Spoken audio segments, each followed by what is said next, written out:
In today's Poland, the anti-communist guerrilla fighters in the Second World War and the post-Second World War were seen as heroes in the eyes of the Polish state, Polish nationalists, and the Polish anti-communist propagandists, as these anti-communist fighters fought against Nazi Germany and later the so-called, quote-unquote, totalitarian communist regime of Poland, for quote-unquote, freedom and for a free independent Poland, including quote-unquote helping Jews and Poles during World War II.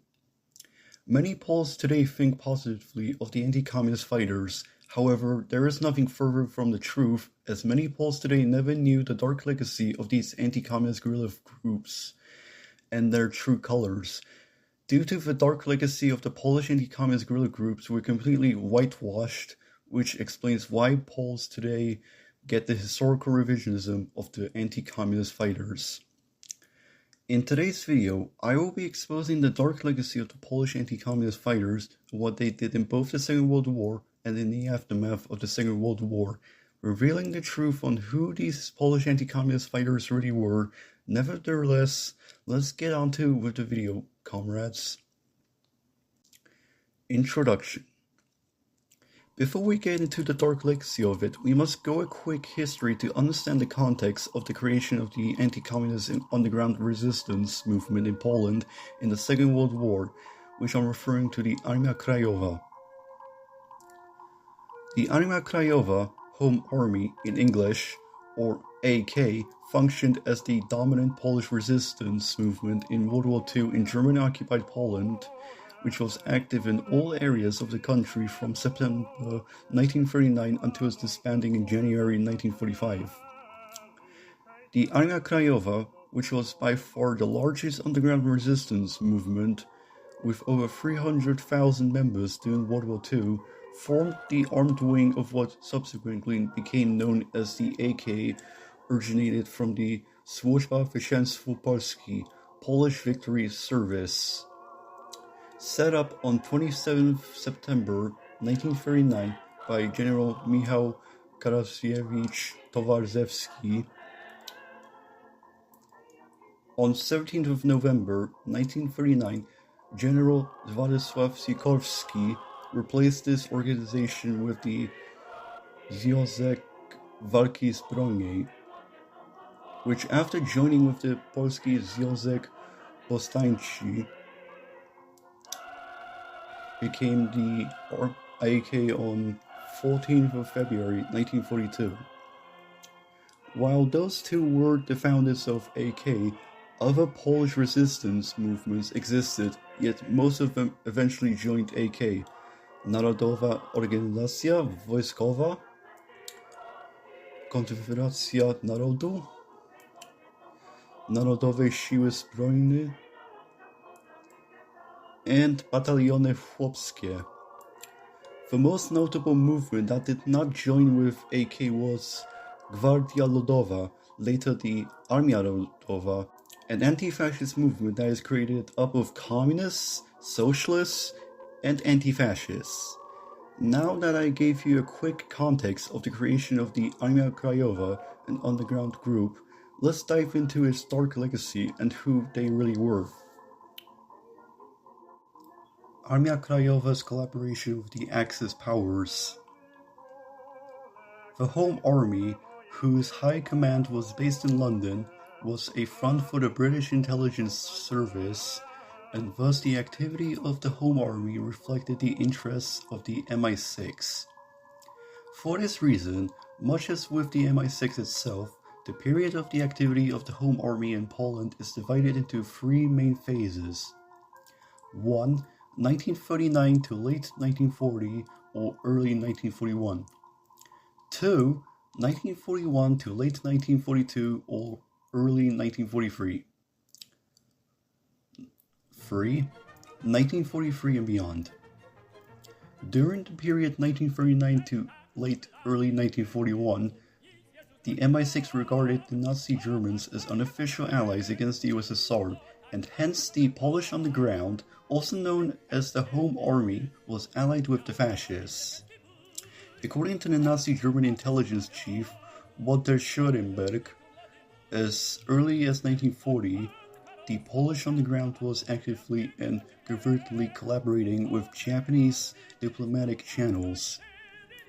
Quote, the Secret Service of the Polish resistance movement was working in collaboration with the Manchukuo Embassy, which was the same thing as saying the Japanese embassy.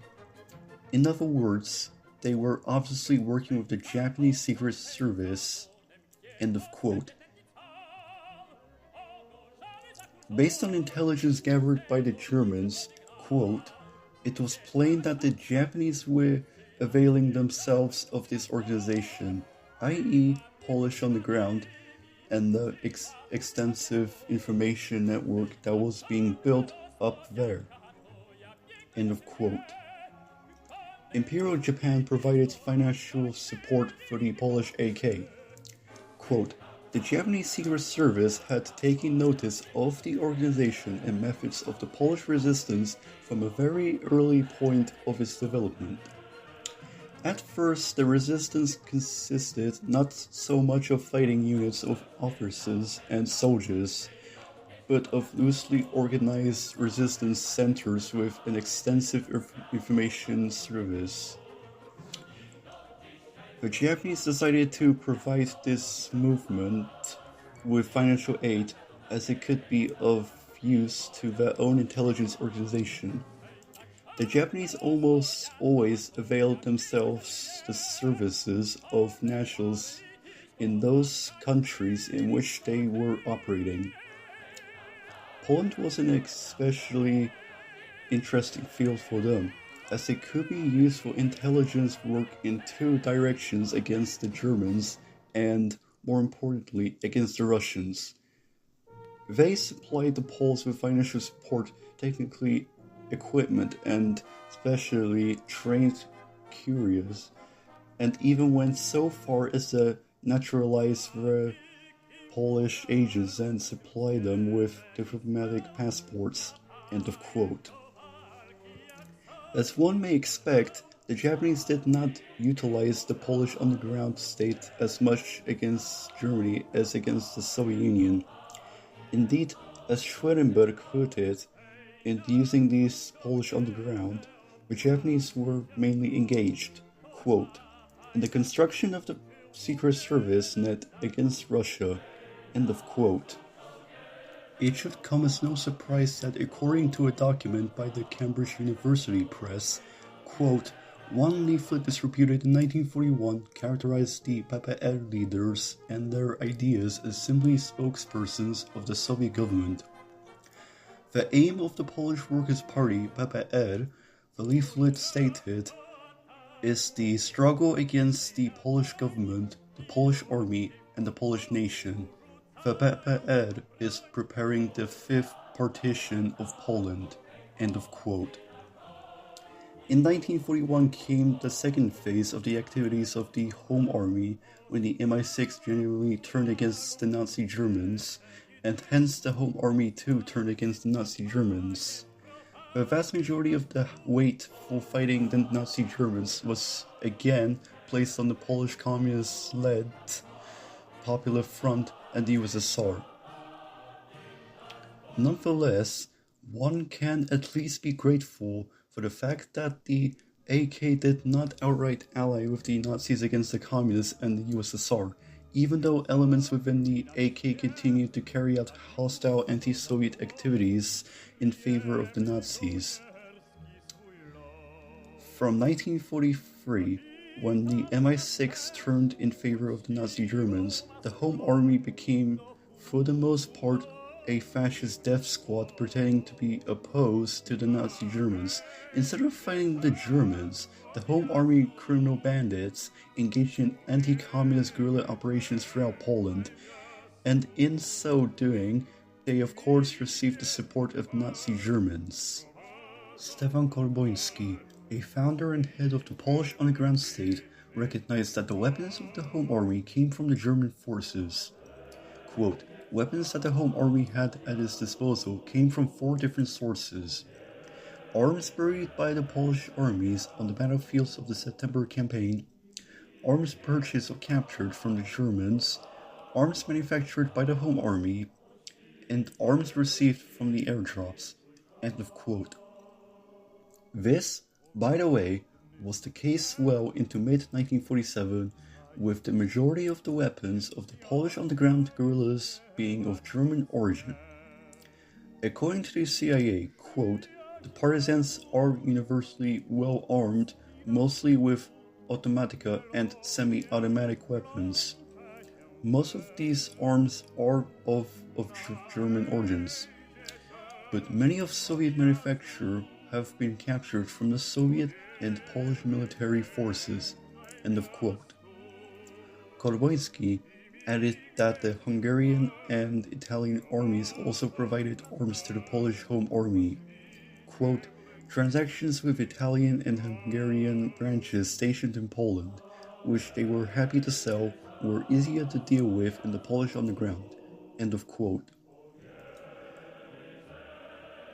These weapons were specifically handed to the Polish Home Army to help them combat the Soviets. For instance, according to the British military researcher Kochański, quote, AK units giving a favorable response to the suggestion by the Germans in the Novogrodek and Wilno provinces that the AK should accept arms and supplies from the Germans in return for engaging in anti-partisan warfare. On 9th December 1943, days after the bulk of his unit had been disarmed by the Soviet partisans as described above, Captain Adolf Gorapich signed an agreement with the Germans and began to receive supplies from them, as did Lieutenant Józef Lew Swida in Lida and Alexander Wilk Chewianowski in the Wilno area. All these agreements were condemned by AK Command and by General Sosnkowski in London. End of quote. The condemnation of the Polish Home Army branch's collaboration with the Nazi Germans by General Sosnkowski was hypocritical, since that man had been a Nazi collaborationist long before World War II. Rolf Dieter Müller, the scientific director of the German Armed Forces Military History Research Office, the official research wing of the military of the Federal Republic of Germany, noted the 1930s interaction between Polish General Sosnkowski and the notorious Nazi German General Göring for an alliance supposedly defensive in nature against the USSR. Quote, on his hunting trip, Göring initially spoke to General Kazimierz Sosnkowski, the army inspector responsible for the eastern border area, Bolesia. It seems evident that they discussed options for defense against the Soviet Union. Sosnkowski, who was standing, as it were, directly opposite the Red Army, had explained a few days beforehand to the French ambassador and his military attaché that any kind of cooperation between France and the USSR was undesirable from a Polish perspective.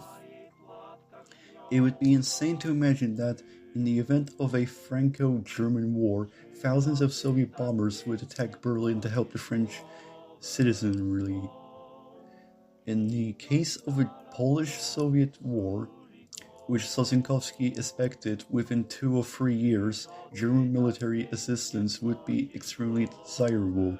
And how would France be able to help Poland in that case? The Polish general was thinking above all of a defensive battle, because a joint assault on the USSR would entail enormous dangers, and even if it were to succeed, it might well be that the Ukrainians would prefer to work for the King of Prussia. End of quote. Another example of Nazi AK collaboration is given by the military historian and British military's medical officer, Britt Butter.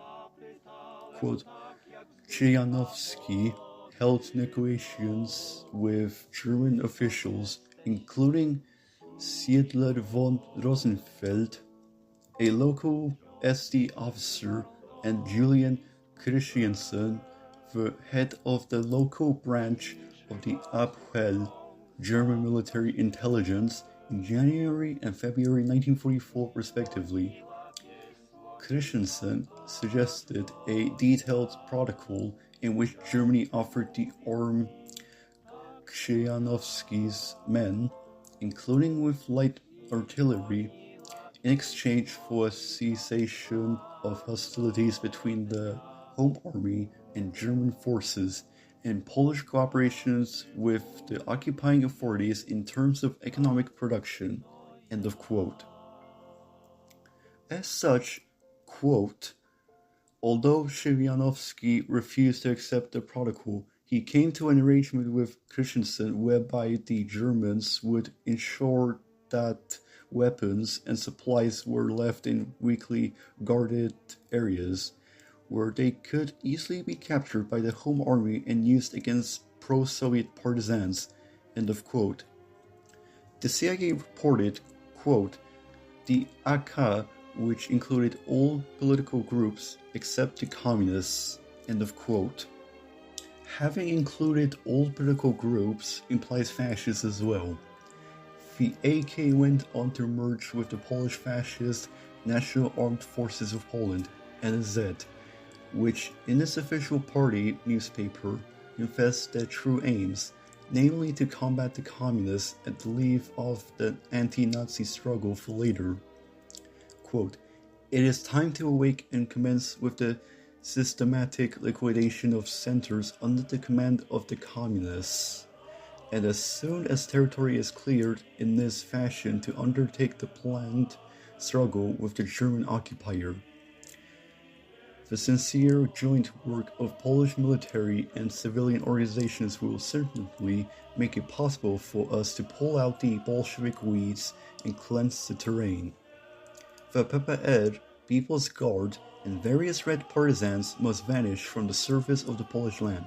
End of quote. In other words, the National Armed Forces would have refused to launch a campaign against the Nazis so long as Poland had communists and Jews. Besides the Nazis, quote, principal perpetrators of anti-Jewish violence in the name of anti-communist activity were units owing allegiance to the right-wing NSZ. End of quote. They also actively collaborated with the Nazis, handing over the Yiddish sons and daughters of Poland to the German military occupation. Quote, the NSZ was quick to take up the sword. On 22nd July 1943, they destroyed a GLAL unit, Waryński at Sewanów near Kielce, in retaliation for a GLAL attack on the NSZ earlier that year. The most notorious clash between the two groups came on 9th of August 1943 when a NSZ detachment ambushed and murdered 26 GLAL partisans and 4 civilians near the village of Borów in Lublin province. The NSZ was openly anti-Semitic and would kill Jews in the forests or betray them to the Germans. End of quote. The NSZ was made up of Polish pre-war fascist commanders, the disciples of Pilsudski's gang. As a 1947 CIA document stated, quote, the leaders of partisan bands, particularly NSZ groups, are frequently professional officers of the old Polish army with long experience in guerrilla fighting. End of quote. The American intelligence officer Kurt Reyes predicted, quote, certain countries or forces in those countries will undoubtedly become the logical allies of the Nazi underground. The Finnish circles around Baron von Mannerheim, for instance, or the Polish colonies clique, which once so ardently fought for everything the Nazis fought for, and which except for the fact that it was thrown out of his own country, has not changed at all. End of quote. The Polish colonels clique was the regime that handed Poland to the Nazis in 1939 and formed the London-based Polish government in exile that formed the Polish secret state, the military force of which was the Home Army, Armia Krajówa. In 1944, the Nazi collaborationists NSZ and the AK merged. In the words of Kochański, quote, "The right-wing NSZ, which remained outside the structure of the AK until March 1944, end of quote. The merger of the AK with an openly anti-Semitic, anti-communist Nazi collaborationist terror army is itself explanatory of the character of the AK. The AK had allied with the Nazis against Soviet power. Approximately 5 months later, top SS commander Erich von dem Bach-Zelewski initiated attempts to entrench the German alliance with the Home Army against the Red Army. Snyder remarked, quote, "Erich von dem Bach-Zelewski did show signs of wanting to recruit the Home Army as a future ally in a final struggle against the Soviets. He reserved Hitler's killing orders in mid-August without, it seems, having the proper authority to do so, and then agreed to negotiate with the Home Army command as with a defeated adversary in late September." End of quote. It's interesting that Polish anti-communists collaborating with the Axis powers was never mentioned in Polish history textbooks in Poland to people, as Polish propagandists and the Polish state don't want you to know about it, or even don't want you to mention it. They wanted you to think they're just quote-unquote heroes to try to manipulate you and your conscious mind. So basically, in context, they're just here to try to brainwash you and to make you think that the Armia Krajówa and NSZ are somehow heroes, even though they're not to begin with. Anti-Semitic nature of Polish anti-communists. Polish propaganda portrayed the anti-communist resistance movement as quote-unquote heroes who helped the Jews against the Nazis and the Holocaust. This is what they wanted you to believe, that they are quote-unquote anti-fascists. However, there is nothing further from the truth. Armia Krajówa was openly anti-Semitic, and their views on Jews were negative. The Polish anti-communists were responsible for the killings of Jews in their anti-Semitic campaign. There were Jewish testimonies of the AK's reign of terror on the Jewish population. Now, I'm not going to show all Jewish testimonies, as I do want you, viewers, to look at the testimonies independently. However, I will give out some of the Jewish testimonies in today's video, for example of what I'm talking about here. Quote, "Members of the Home Army attacked us, murdering 8 people, among them my father, mother, a brother, my uncle Uzar Goldschmidt, my aunt Rysia Goldschmidt, their son Sruka Shanina Goldschmidt, and their daughter Rivka Goldschmidt, and my little brother was wounded." End of quote. Karolina Kremer. Quote, "AK bandits tracked us like wild animals." End of quote. Karolina Kremer. Quote, "I came across a wall of AK people. The leader asked me to come closer to him. He came up behind me with a rifle. 'Now you are a dirty Jewess who has fell into my hands. From my hands you will surely not escape.' I started to cry horribly, pledging with him to spare my life. I kneeled down and started kissing his legs in hopes that he would spare such a young person. 'No one will help you. Your dead body will be lying here,' he said. 'Show me the place.' I started screaming at the top of my lungs, got up, and ran into the nearby shrubs. He shot at me several times unsuccessfully. I was terrified, but ran further and vanished into the forest. End of quote. Karolina Kremer. Quote, we sat in that house in deadly fear. We trembled before the Germans, but even more so before the AK, that they would find out about us because they would have killed us. End of quote. Itka Gartenkranz. Joshua D. Zimmerman, a historian of the Holocaust, mentioned that one of the members of the AK admitted of killing Jews. Quote, the brother told the author the story that one of the partisans confessed that he had taken part in the killing of Jews. End of quote. Armia Krajówa also attacked the Jewish partisans when the Jewish partisans were fighting in the struggle against Nazism and fascism. Quote, in many instances, the group saved Jewish lives, but a strong current of anti-Semitism also ran throughout the AK, resulting in violence against Jewish partisans.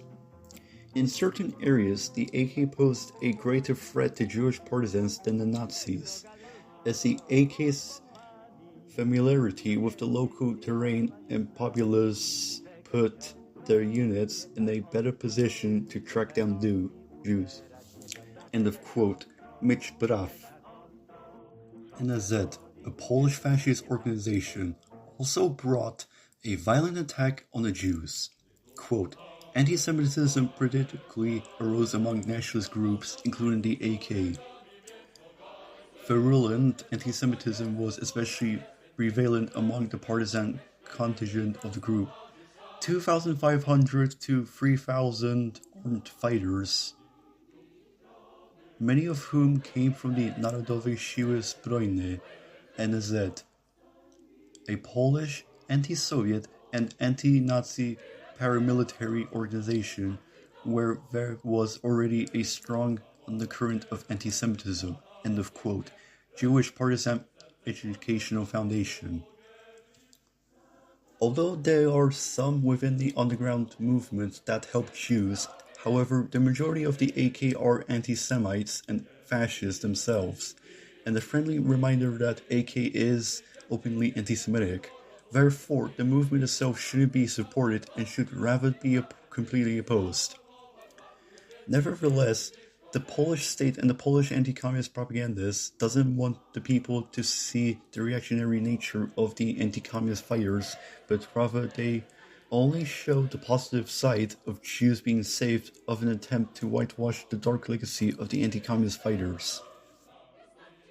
Atrocities being done by Polish anti-communists.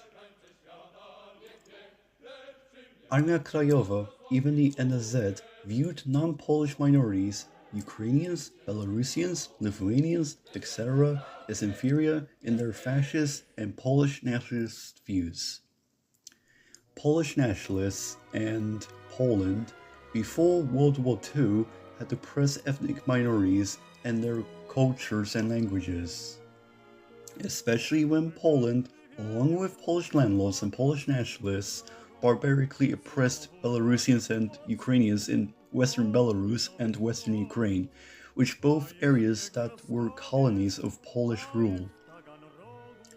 I'm not going to through the history of interwar Poland and its later years, especially in the 1930s, of becoming a fascist state, as that's another topic to discuss on a different time. I only wanted to mention it as an example of what Polish nationalists viewed and did to ethnic minorities in both World War II and post-World War II. Now that out of the way, let's back on where we were, shall we, folks? Polish anti-communists barbarically slaughtered ethnic minorities mercilessly and ruthlessly in the name of Polish nationalism. For example, 500 Ukrainians were killed in the Pavlokoma massacre, 800 Ukrainians were killed in the Sadin massacre, and 1,500 Ukrainians being killed by the AK. Quote, the Home Army, he alleges, killed 1,500 Ukrainians after it crossed the Buch on its retreat from Volhynia. End of quote. 100 Lithuanians were fiercely massacred in Dubingai and in the neighboring villages in Yonishkis, Inturke, Biotishkis, and Gidrachai in the Dubingai massacre by AK.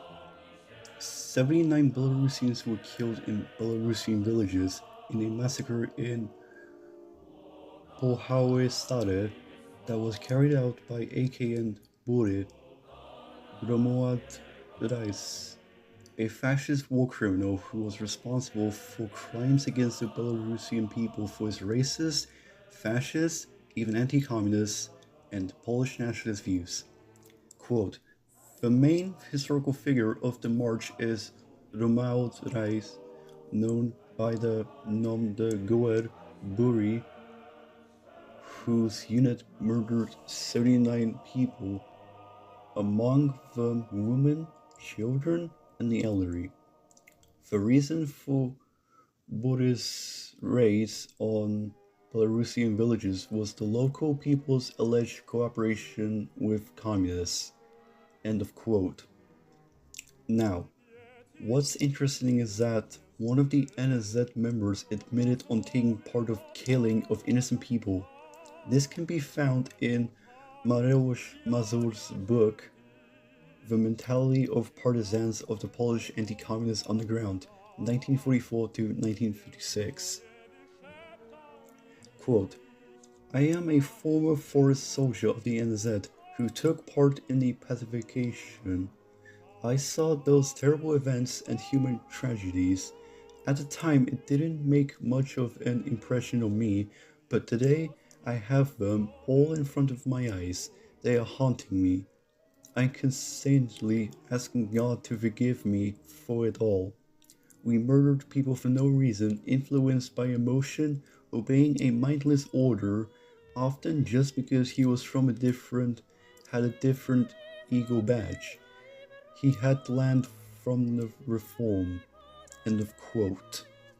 Quote, he came round to my wife and he asked her to give him some food because he's hungry. But first he wanted to boast to my wife about what a hero he'd been in Wierzchowiny. So he says to my wife, I'll tell you, madam, these two old people, by did they beg me not kill them, but I beat them to death with a shovel. And my wife lost her temper and she says to him, you fuck, get out of here. I'm not feeding you. He cringed with shame and left. End of quote. The Polish anti-communists also targeted Slovak population and massacred them in cold blood. Józef Kuráš, one of the figures of the cursed soldiers, was responsible for leading a Slovakophobic and anti-Semitic campaign against the Slovaks and Jews on a bloodbath killing spree. As the Slovak IPN, the National Memory Institute, stated, quote, we can already state that Kuráš's activities seem very controversial and as such should not be glorified or mystified. He adds, in the first years after the war, the Ogień unit terrified the Slovaks living in Spiš and Orava, committed crimes and robberies. End of quote. Lubomir Molotoris from the Society of Slovaks in Poland. As Euromaidan Press reported, quote, another noticeable thing is a strong ethno-national vector in the media.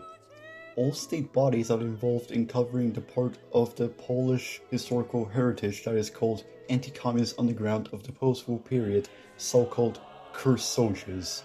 However, crimes committed by this underground, especially against the national minorities, are not taken into account or are justified. During the previous years, the authorities took these difficulties into consideration and didn't call people with blood on their hands heroes. Now it's different.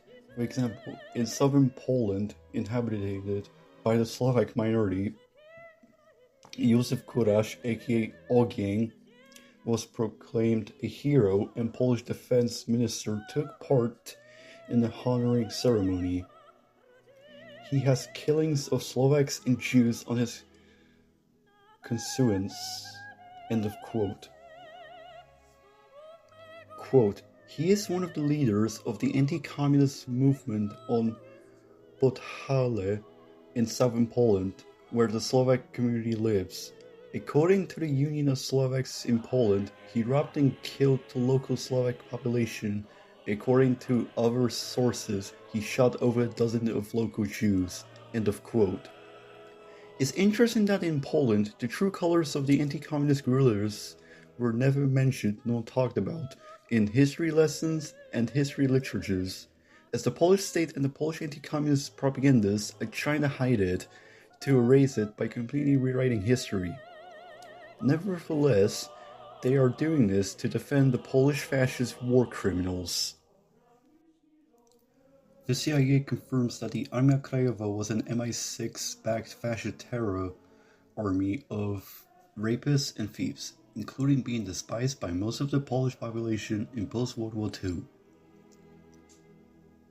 According to the report by Gomulka, quote, up to the elections, reaction thought that factories and heavy industry would pass after these into their hands, and now there may be sabotage in production resulting in non-accomplishment of the three-year plan, showing up PPR as inefficient. The blowing up of the Martin Furnace in the Gliwice region is the first act of sabotage by underground men. End of quote. Referring to the above paragraph by the first secretary, the CIA agent who had translated Gomulka's report re-emphasized, quote, this really happened, end of quote.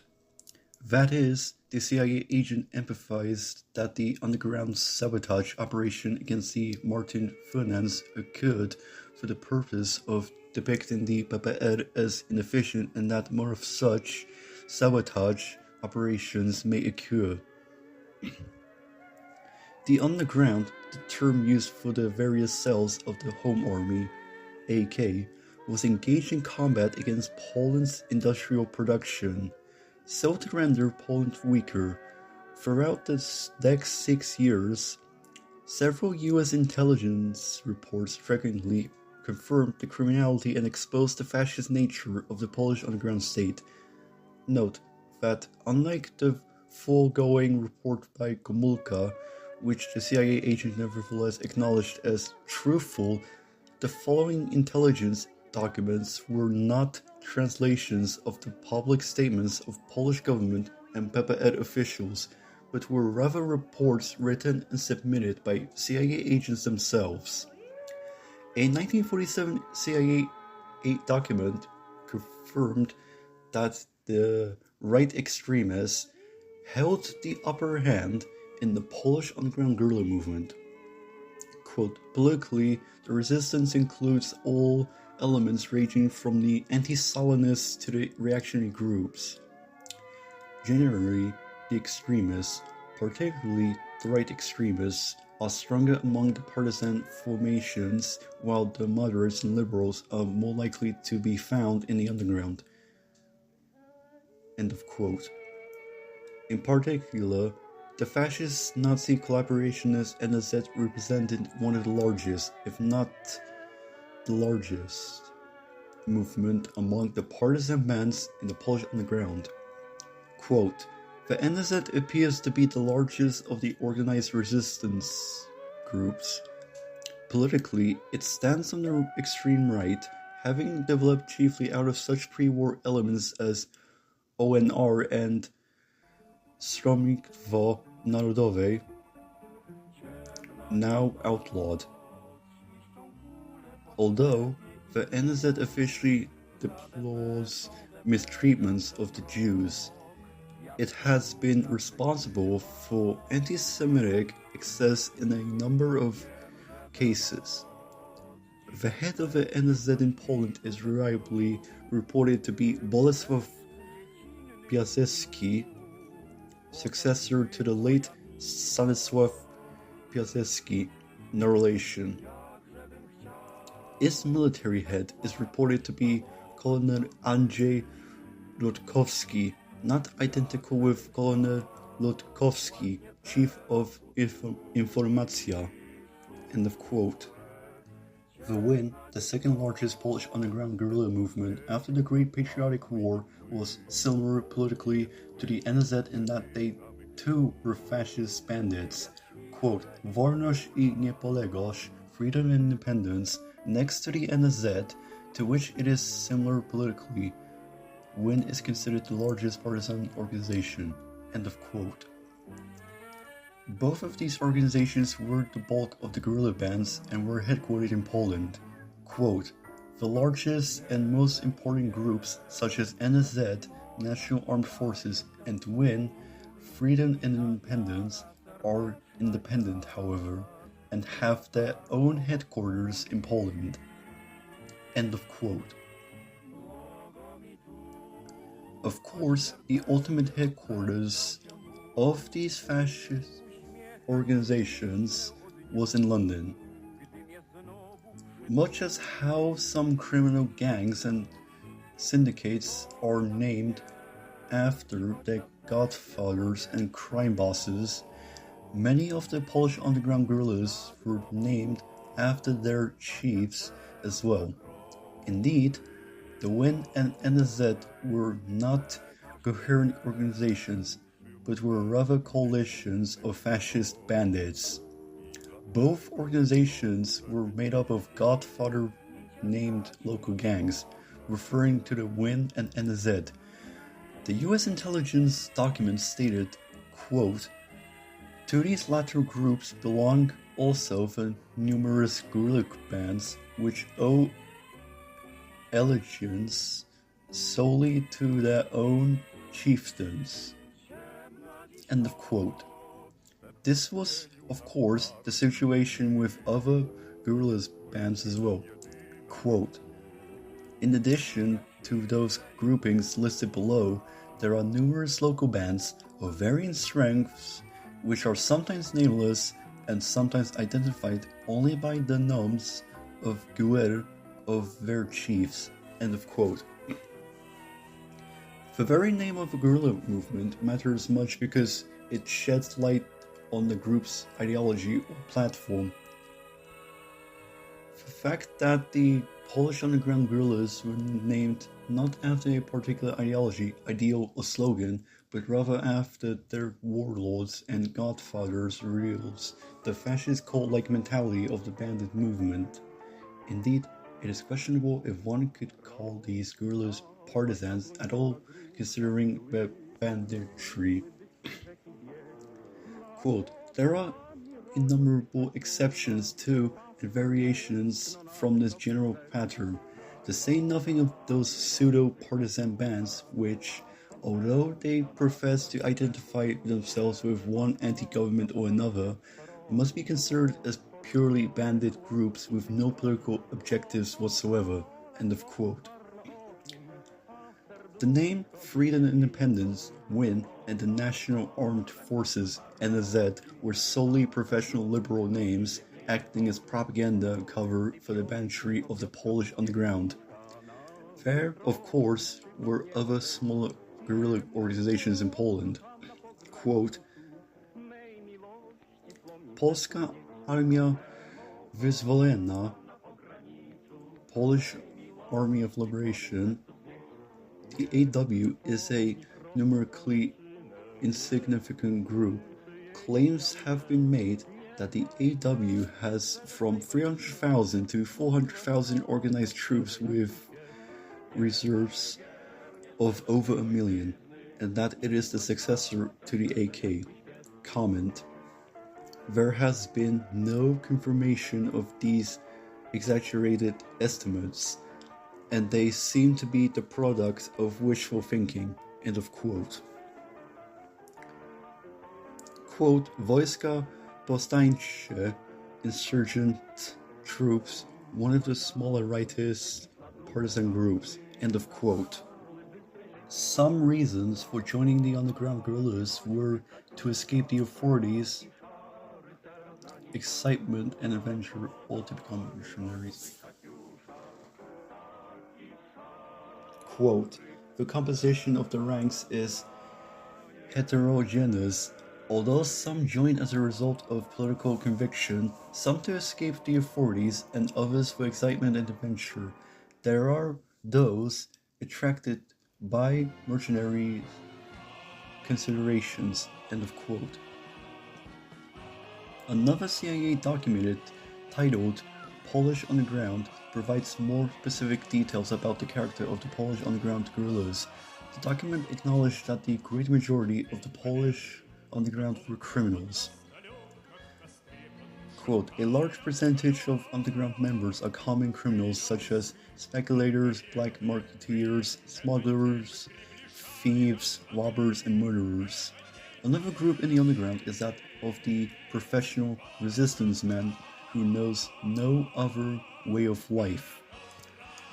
The great majority of those who live illegally and who hide in the forests of Poland are, therefore, army deserters, common criminals, young men who have committed a misdemeanor, youth for wartime underground assistance, unwitting couriers, ammunition keepers, and the like, who committed to associate with the underground and who, since the war, have been either unwilling or unable to rehabilitate themselves. End of quote. A smaller portion of the Polish underground was made up of the lesser criminals. Quote, there are other elements of the Polish population which provide lesser numbers of men to the clandestine resistance forces. These include young persons who have no political or ideological motivation, but who have joined because they have committed some minor crime and because they dread the few months in jail which would be meted out to them in punishment. End of quote. This category included such people as, quote, a youngster who may have drunkenly tried to molest a girl, end of quote. That is, the lesser criminals were, at best case scenario, rapists. The criminals were led by the wartime leaders of the Polish underground.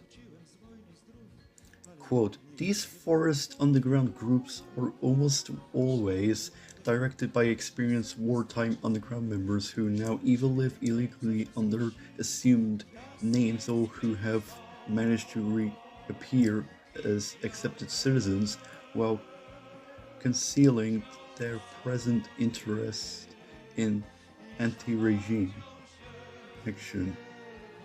Almost universally, the chiefs are motivated by political considerations such as hatred of Russia, Polish nationalism, hatred of communism, or personal political ambitions. End of quote. The information presented by the CIA document clearly demonstrates that the Polish underground did not respect freedom of opinion and expression, and that they engaged in terrorist activity. The Polish underground conducted terrorist operations against non-combatant communists. Quote, these groups not only attack KB and MC personnel, but also conduct actions against communist agitators propagating collectivization and speaking for the USSR. End of quote. The Polish underground guerrillas were literally bandits. They attacked trains and public warehouses to loot whatever material they needed. Quote, the procurement of supplies appears to present no problem. Whatever cannot be obtained in any other way is gotten by holding up trains and looting public warehouses. End of quote. Attacks on infrastructure were common. The CIA document commented, quote, "It is believed that the underground was responsible for the following incident. The flow of power to electric trains was suddenly cut off one day in the spring of 1952 for several hours. Trains running on the Warszaw-Pruszków and Warszaw-Groje lines halted. Because of this, some 360,000 workers were unable to report for work that day.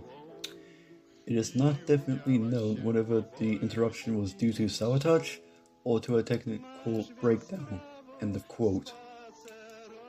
More tellingly, after the war, the Polish underground attacked the farms, especially the collective farms. They attacked communal, cooperative, peasant self-help, the production cooperatives, and Polish farms. Quote, "Communist collective offices such as Samopomoc Chłopska, Spółdzielnie Produkcyjne, and Polskie Gospodarstwa Rolne also provide targets for active opposition." End of quote. Western propagandists have always alleged that the Polish underground received the support of the majority of the Polish population. Not true, as the CIA confirmed among the Polish people, quote, "A certain feeling arose against the partisans based on the accusation that by continuing the senseless struggle, they were only aggravating the serious economic condition of the country, causing needless bloodshed." End of quote. Furthermore, the CIA document was absolutely clear that behind these Polish underground guerrilla was General Anders and his so-called Polish government in exile in London. Quote, "At the same time, political alignments became clear. Behind the partisans stood General Anders and the London Poles, and behind them stood the British. In the minds of the Polish people, Anders and the London group are identified with the large capitalists and feudal landowners." End of quote. The deep ties between the MI6-backed group led by General Anders and the terrorists in Poland led to the overwhelming hatred of the Polish proletariat and peasantry at the time towards the so-called Polish government in exile. Quote, "It cannot be said that many Poles would want the London group in control of the Polish state. For workers and peasants especially feel that should the London group come to power, it would mean a return to the intolerable conditions of 1939, with the current dictatorship of the left supplanted by an equally distasteful dictatorship of the right." End of quote. Conclusion. The Polish anti-communist partisans are not heroes, nor is the Armia Krajówa an anti-fascist guerrilla group. Rather, it is a fascist guerrilla group that not only is MI6 backed and brought a reign of terror on ethnic minorities, etc., but it also the same group that used to collaborate with the Axis powers, especially collaborating with the Nazis before being an anti-Nazi group. It's obvious that the Polish state and its anti-communist propagandists have done to erase the true colors of who these anti-communist partisans really were. They are nothing more than fascist criminals who were anti-Semites, racists, rapists, thieves, and puppets of Western imperialism. This obviously explains why Socialist Poland referred the Armia Krajówa, even NSZ, as Hitlerite collaborators / Nazi collaborators, due to them had a history of collaborating with the Axis powers, especially collaborating with Nazi Germany. Polish nationalists and the Polish state, including the Polish State Propaganda Organization, IPN, Instytut Pamięci Narodowej, had horrifically rewritten history to whitewash Armia Krajówa's fascist identity and demonized socialist Poland for its trials on the Polish fascists like members of the Armia Krajówa, calling the trials as unfair and staged, even though there's no evidence of the trials, including the trial of the 16, being so-called staged. I might make a future video about debunking the myth of socialist Poland's trials being so-called staged and unfair. Anyways, the anti-communists that supported the Polish anti-communist partisans are the same people who disgustingly demonized communism, Marxism-Leninism, Beirut, socialist Poland, the Soviet Union before it became revisionist and abandoned Marxism-Leninism in 1956, Lenin, Stalin, etc. The same people that demonize anti-fascists, communists, socialists, and the anti-fascist partisans, including the Polish Communist Partisan Group, Gwardia Ludowa, the same people who disgustingly and disgracefully destroyed monuments of anti-fascists, communists, socialists, the Soviet Red Army, socialist Poland before it became revisionist and abandoned socialism in 1956 in the aftermath of Polish October, and World War II monuments of the Soviet liberation of Poland against Nazi Germany to try to erase this historical memory and completely rewriting history, and as it is in fact part of the anti-communist campaign, which is fucking disgusting. There are people like Stefan Thompson, the founder of the Polish state propaganda media Visegrad 24, and even organizations like IPN who spread lies on communism, the Soviet Union, in both the Lenin era and the Stalin era, for example, Che Guevara, etc., and disgustingly put communism and anti-fascism together with fascism and Nazism, which I find hypocritical due to the IPN and Stefan Thompson defending the Polish fascist war criminals and whitewash their legacy, including Thompson himself completely whitewashing the fact that in the November 11th march, it is the biggest far-right march in Poland, and thousands in the march spouse out white supremacist, anti-Semitic, racist, patriarchal, and fascist slogans and phrases, etc. Keep in mind that Stefan Thompson, the founder of Visegrad 24, spread lies on Palestine and the Palestinian people, including defending Israel, a proto-fascist apartheid regime that is committing a genocide against the Palestinians and also oppresses Jews. Stefan Thompson is nothing more than a fascist and a racist scumbag. Modern-day Poland is no different than Ukraine praising the Nazi collaborating OUN/UPA,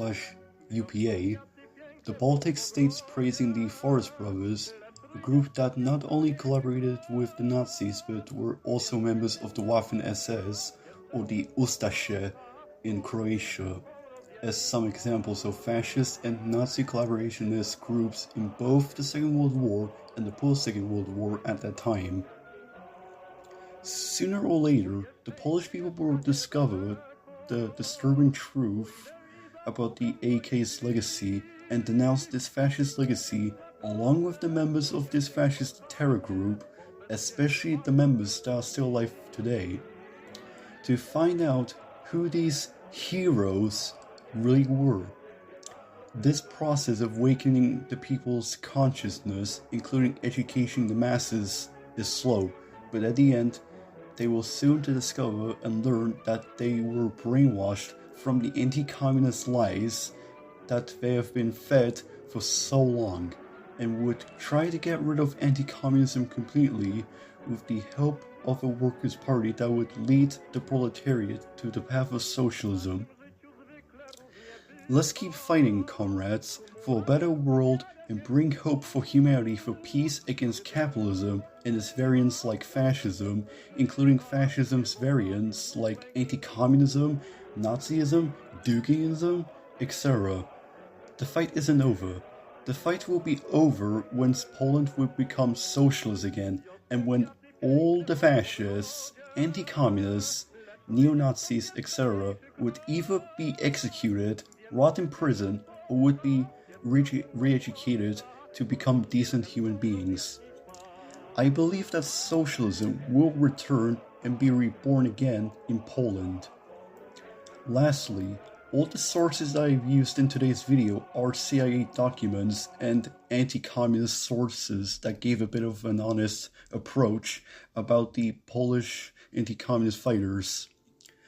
Although you should still be critical, as they still do spouse out anti-communist propaganda and defend the AK. The sources gave a bit of honesty about the Polish anti-communist guerrilla groups, while some sources were neutral. Anyway, thank you all for watching, and keep the revolutionary flag waving. Long live anti-fascism, long live communism.